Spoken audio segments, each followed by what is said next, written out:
आयुर्वेदिक औषधांनी result मिळायला वेळ लागतो, हा एक गैरसमज समाजामध्ये पसरलेला आहे.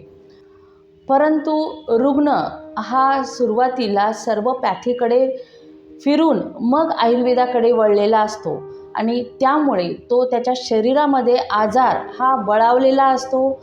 शरीरातील ज्या काही दोषस्थिती आहे ह्या देखील बळावलेल्या असतात आणि त्यामुळे रुग्णातील आजार दूर करण्यासाठी आयुर्वेदिक डॉक्टरांना जास्त औषधी, जास्त कालावधी हा लागत असतो.